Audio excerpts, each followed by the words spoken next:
नमस्कार दोस्तों, स्वागत है आपका इस वक्त की बेहद बड़ी खबर में, जो कि बिहार के विधानसभा चुनाव से जुड़ी आ रही है। जिसमें सबसे पहली बड़ी खबर में आपको बताएंगे कि बिहार में रोजगार पर तेजस्वी यादव ने उठाया नीतीश कुमार पर सवाल। कहा सीएम नीतीश बेरोजगारी पर बात करने से डरते क्यों हैं, और बेरोजगारी का मुद्दा बिहार के विधानसभा चुनाव में उठा दिया है, जिसके बाद बड़ा नुकसान भाजपा और नीतीश कुमार को बिहार के उपचुनाव में हो सकता है। इसी के साथ दूसरी बड़ी खबर में आपको बताएंगे कि चारा घोटाले के मुख्य शिकायतकर्ता सरयू राय करेंगे लालू यादव के लिए प्रचार। जी हाँ दोस्तों, खुद ट्वीट करके बताया है इन्होंने कि लालू यादव के लिए प्रचार करेंगे 2020 के विधानसभा चुनाव में। और तीसरी बड़ी खबर में आपको बताएंगे कि 100 वर्चुअल रैलियों के जरिए कांग्रेस की बिहार क्रांति की है तैयारी, पटना से लेकर दिल्ली तक लगाया सेटअप। जी हाँ दोस्तों, हर एक खबर की गहराई में आपको ले जाएंगे, लेकिन उससे पहले अगर आपको भी ऐसा लगता है कि इस बार महागठबंधन में कांग्रेस और आरजेडी साथ मिलकर भाजपा को जबरदस्त पटखनी दे सकते हैं, तो आप अभी इस वीडियो को लाइक कीजिए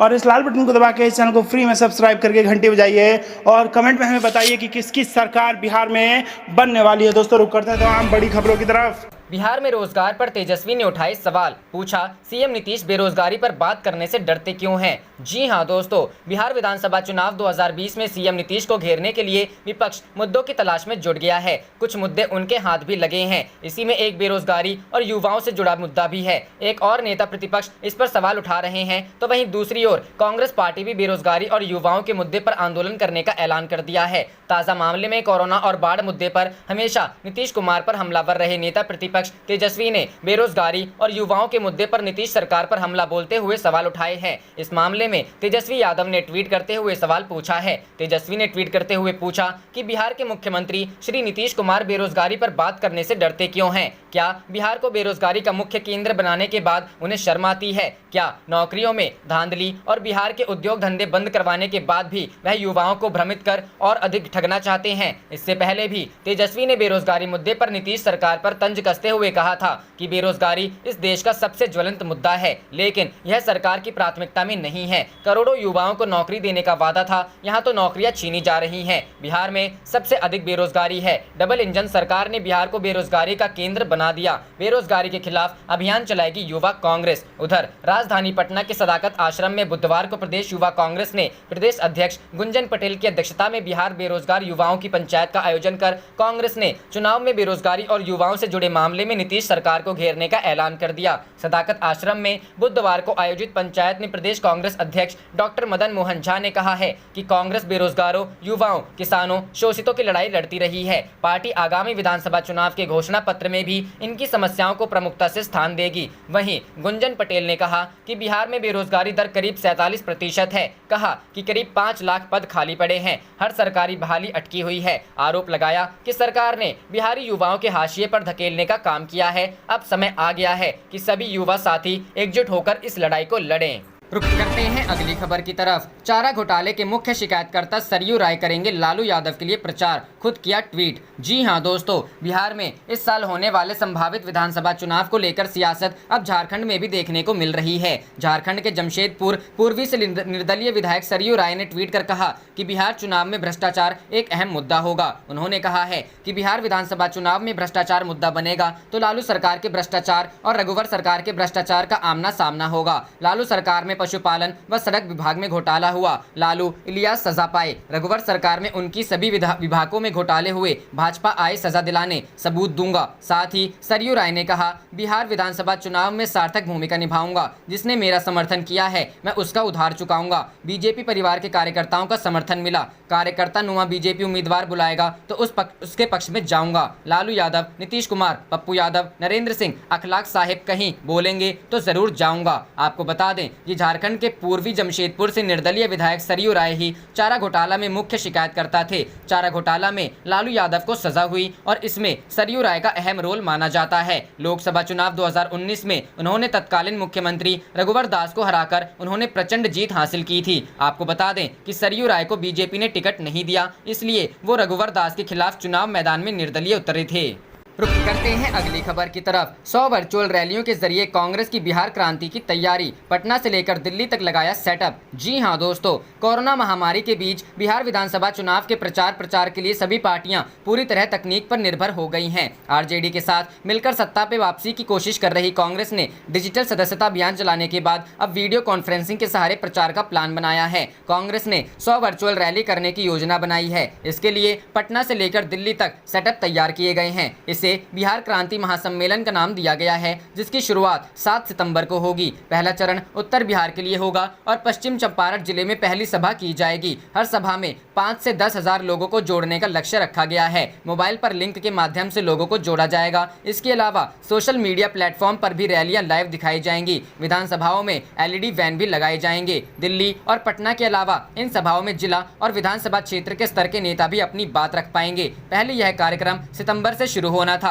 लेकिन पूर्व राष्ट्रपति प्रणब मुखर्जी के निधन के कारण एक हफ्ते के लिए टाल दिया गया। अब बचे हुए समय में 100 सम्मेलन पूरे कर पाना कांग्रेस के लिए चुनौती होगी, इसलिए रोजाना 2 से ज्यादा सभाएं की जाएंगी। बिहार के प्रभारी सचिव अजय कपूर ने बताया कि पूरी तैयारी की जा चुकी है और इन सम्मेलनों के जरिए बिहार के सभी जिलों तक कांग्रेस अपना संदेश पहुंचाएगी। प्रचार के लिए कांग्रेस ने वरिष्ठ नेताओं, मुख्यमंत्रियों आदि समेत करीब 30 स्टार प्रचारकों की सूची तैयार की है। बिहार के प्रभारी शक्ति सिंह गोहिल ने कहा कि हम सकारात्मक एजेंडे के साथ लोगों के बीच जा रहे हैं। हमारा मुख्य फोकस पढ़ाई, कमाई, दवाई और किसान पर होगा। हम बाढ़ और सूखे की समस्या का समाधान करने के लिए जल प्रबंधन पर नीति लेकर आएंगे। गोहिल ने दावा किया कि लोग जेडीयू बीजेपी सरकार की नाकामी से परेशान हैं और उन्हें विकल्प की तलाश है।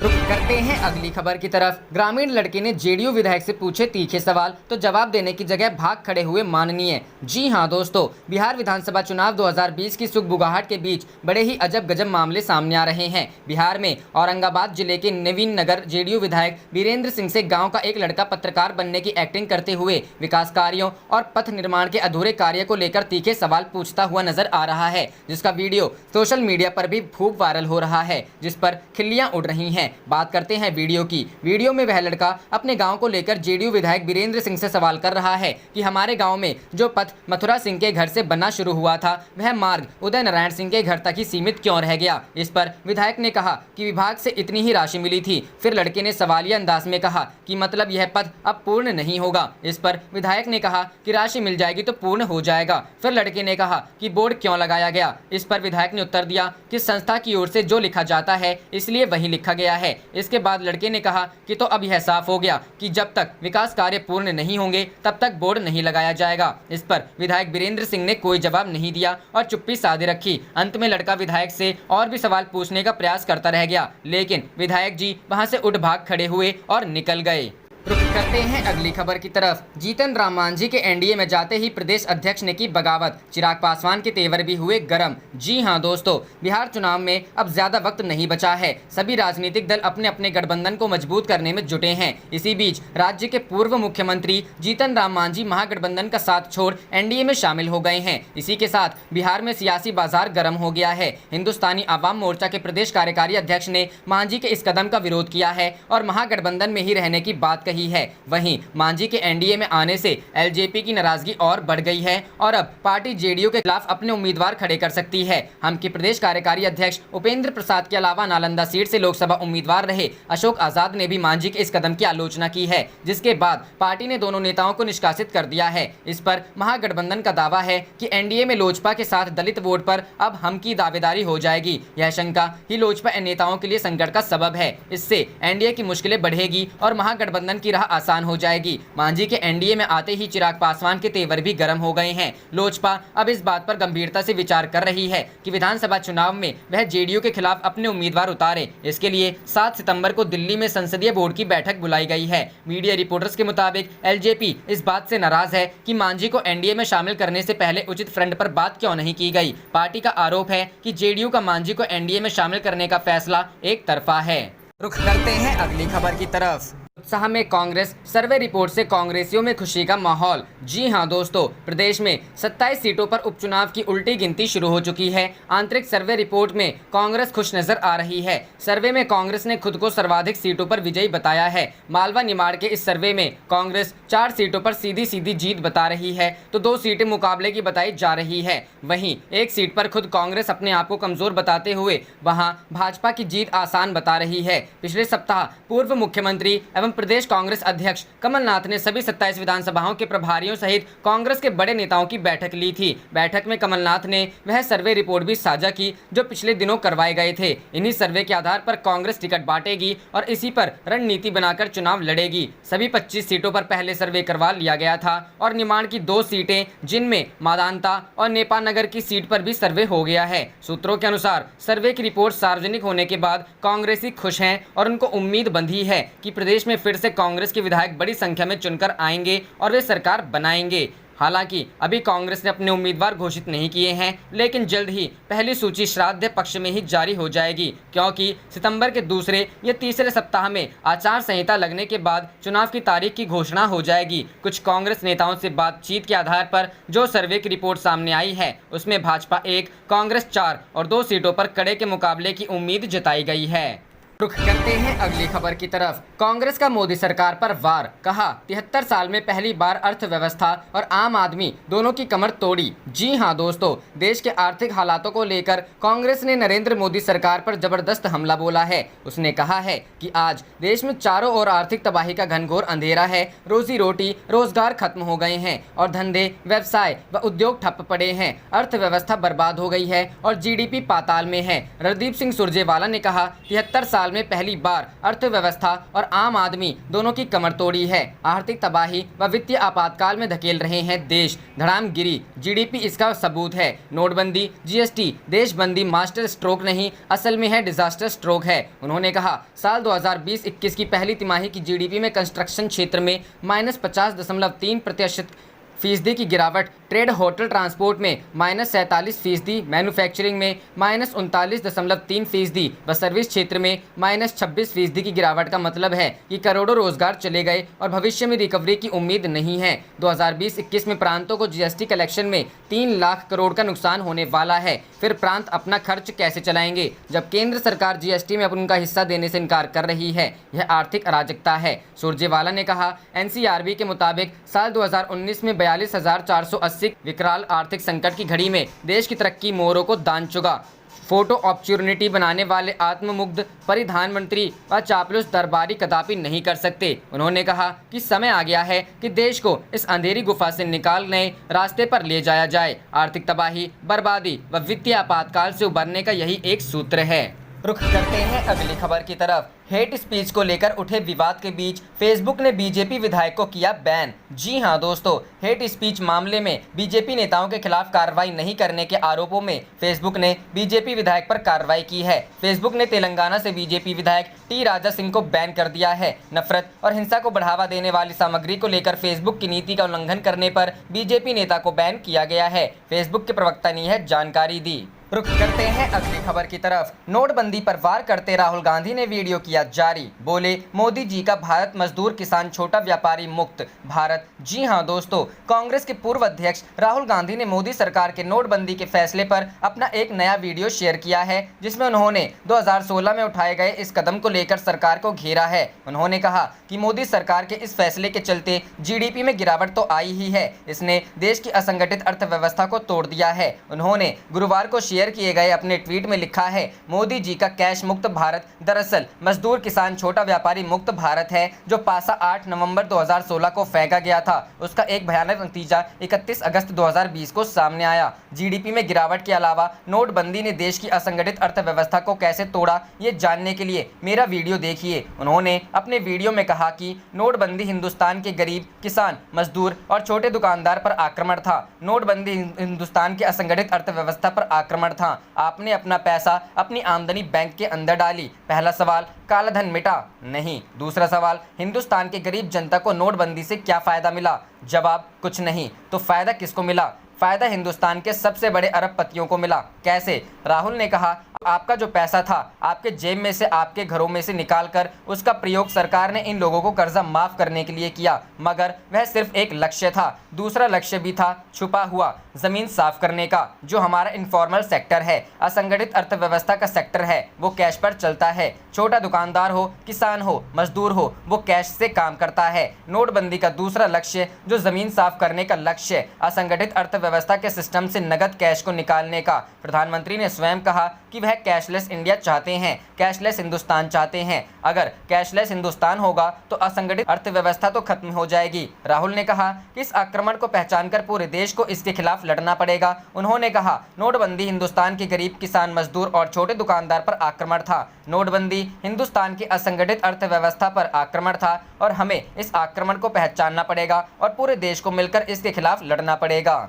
रुक करते हैं अगली खबर की तरफ। जेईई एग्जाम नहीं दे पाए बंगाल के 75% छात्र, केंद्र पर बरसी ममता। जी हां दोस्तों, पश्चिम बंगाल की सीएम ममता बनर्जी ने जेईई नीट परीक्षा के लिए केंद्र की मोदी सरकार पर निशाना साधा है। उन्होंने कहा है कि राज्य के 75% उम्मीदवार मेडिकल और इंजीनियरिंग कॉलेजों में प्रवेश के लिए प्रवेश परीक्षा में भाग लेने में सक्षम नहीं है। ममता बनर्जी ने केंद्र सरकार पर निशाना साधते हुए दावा किया कि मंगलवार को आयोजित जेईई परीक्षा में पश्चिम बंगाल के केवल 25% छात्र ही भाग ले सकते हैं और इसके लिए केंद्र सरकार का अहंकार जिम्मेदार है। सीएम ममता ने कहा कि छात्र बहुत मुश्किल में हैं, उनमें से कई जेईई की परीक्षा नहीं दे पाए हैं। इसलिए हमने केंद्र से शीर्ष अदालत में अपील करने या मामले की फिर से समीक्षा करने का अनुरोध किया है ताकि छात्र इनकार ना करें। उन्होंने कहा कि उनकी सरकार ने छात्रों के लिए सभी व्यवस्थाएं की हैं, लेकिन मंगलवार को केवल 1167 बच्चों ने परीक्षा दी, जबकि कुल 4652 छात्रों को इस परीक्षा में शामिल होना था। ममता बनर्जी ने कहा, इसका मतलब है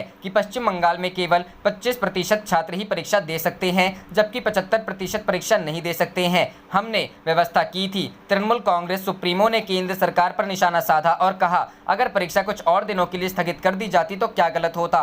क्यों यह इतना अहंकार है? आप इतने जिद्दी क्यों हैं? आपने किसे दिया छात्रों के भविष्य को नष्ट करने का अधिकार? रुख करते हैं अगली खबर की तरफ।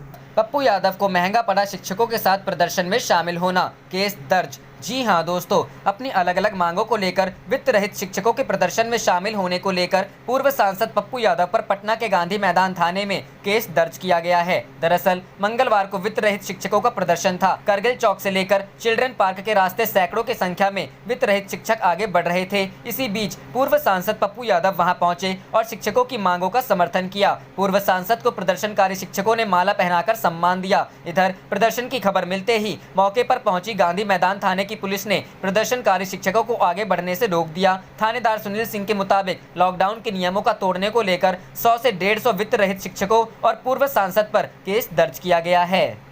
रुक करते हैं अगली खबर की तरफ। मोदी सरकार में शामिल एलजेपी नीतीश कुमार की पार्टी के खिलाफ उम्मीदवार उतारने पर कर रही विचार। जी हां दोस्तों, बिहार विधानसभा चुनाव से पहले राष्ट्रीय जनतांत्रिक गठबंधन में पूर्व मुख्यमंत्री जीतन राम मांझी के प्रवेश ने गठबंधन के एक अन्य घटक लोक जनशक्ति पार्टी के भीतर बेचैनी बढ़ा दी है। इसी बीच एलजेपी ने अगले सप्ताह अपने राज्य संसदीय बोर्ड की बैठक बुलाई है। मुख्यमंत्री नीतीश कुमार की जनता दल यूनाइटेड के साथ एलजेपी के बिगड़ते संबंधों के संकेत के बीच पार्टी सूत्रों ने कहा कि 7 सितंबर को बोर्ड की बैठक के एजेंडा में मुख्य मुद्दा यह है कि क्या जेडीयू के खिलाफ अपने उम्मीदवार उतारना है। चिराग पासवान की पार्टी ने अब तक बीजेपी पर निशाना साधने से परहेज किया है और प्रधानमंत्री नरेंद्र मोदी के नेतृत्व की तारीफ भी की है, लेकिन नीतीश कुमार के खिलाफ उसके तेवर हमलावर रहे हैं। एक एलजेपी नेता ने कहा कि हम निश्चित रूप से उन सीटों पर अपने उम्मीदवार उतारने पर विचार कर रहे हैं जहां जेडीयू चुनाव लड़ेगी। पासवान ने इस संबंध में टिप्पणी करने से इनकार कर दिया, लेकिन कहा कि उनकी पार्टी उचित समय पर फैसला करेगी। उन्होंने कहा